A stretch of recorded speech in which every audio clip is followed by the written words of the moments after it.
ರಾಜ್ಯ ಸರ್ಕಾರದ ಅತ್ಯಂತ ಮಹತ್ವಾಕಾಂಕ್ಷಿ ಗ್ಯಾರಂಟಿ ಯೋಜನೆಗಳಲ್ಲಿ ಒಂದಾದ ಗೃಹಲಕ್ಷ್ಮಿ ಯೋಜನೆ ದುರುಪಯೋಗವನ್ನು ತಡೆಗಟ್ಟಲು ಮಹಿಳಾ ಮತ್ತು ಮಕ್ಕಳ ಅಭಿವೃದ್ಧಿ ಇಲಾಖೆಯು ಕಠಿಣ ಕ್ರಮಕ್ಕೆ ಮುಂದಾಗಿದೆ.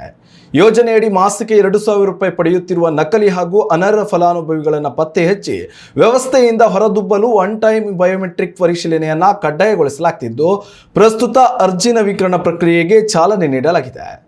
ಸರ್ಕಾರ ನಡೆಸಿದ ಆಂತರಿಕ ಪರಿಶೀಲನೆಯಲ್ಲಿ ರಾಜ್ಯದಲ್ಲಿ ಮೃತಪಟ್ಟ ಲಕ್ಷಾಂತರ ಮಹಿಳೆಯರ ಖಾತೆಗಳಿಗೂ ಇನ್ನೂ ಹಣ ಜಮೆ ಆಗುತ್ತಿರುವುದು ಪತ್ತೆಯಾಗಿದೆ. ಇದರೊಂದಿಗೆ ಸಾವಿರಾರು ಆದಾಯ ತೆರಿಗೆ ಪಾವತಿದಾರರು ಹಾಗೂ ಶ್ರೀಮಂತ ಕುಟುಂಬಗಳು ನಿಯಮಬಾಹಿರವಾಗಿ ಯೋಜನೆಯ ಲಾಭ ಪಡೆಯುತ್ತಿರುವುದು ಬೆಳಕಿಗೆ ಬಂದಿದೆ. ಈ ಅಕ್ರಮದಿಂದಾಗಿ ಸರ್ಕಾರದ ಬೊಕ್ಕಸಕ್ಕೆ ಕೋಟ್ಯಾಂತರ ರೂಪಾಯಿ ನಷ್ಟವಾಗುತ್ತಿದ್ದು, ಇದನ್ನು ಸಂಪೂರ್ಣವಾಗಿ ತಡೆದು ಕೇವಲ ಅರ್ಹ ಬಡ ಮಹಿಳೆಯರಿಗೆ ಮಾತ್ರ ಹಣ ತಲುಪುವಂತೆ ಮಾಡಲು ಈ ನವೀಕರಣ ಪ್ರಕ್ರಿಯೆ ಆರಂಭಿಸಲಾಗಿದೆ. ಹೊಸ ನಿಯಮದ ಪ್ರಕಾರ ಫಲಾನುಭವಿಗಳ ಹೆಬ್ಬೆಟ್ಟು ದೃಢೀಕರಣ ಪಡೆಯಲಾಗುವುದು. ಸರ್ವರ್ ಸಮಸ್ಯೆ ಅಥವಾ ತಾಂತ್ರಿಕ ಕಾರಣಗಳಿಂದ ಹೆಬ್ಬೆಟ್ಟು ಗುರುತು ಸಿಗದಿದ್ದಲ್ಲಿ ಕಣ್ಣಿನ ರೆಟಿನಾ ಅಥವಾ ಮುಖದ ಗುರುತು ಆಧರಿಸಿ ದೃಢೀಕರಣ ಪೂರ್ಣಗೊಳಿಸಲು ಇಲಾಖೆ ಚರ್ಚಿಸಿದೆ.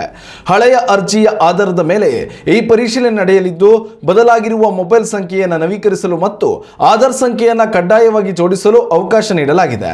ಪರಿಶಿಷ್ಟ ಜಾತಿ ಮತ್ತು ಪರಿಶಿಷ್ಟ ಪಂಗಡದ ಮಹಿಳೆಯರು ತಮ್ಮ ಜಾತಿ ಪ್ರಮಾಣದ ಪತ್ರದಲ್ಲಿನ ಆರ್ಡಿ ಸಂಖ್ಯೆಯನ್ನು ನಮೂದಿಸಬೇಕಾಗುತ್ತದೆ.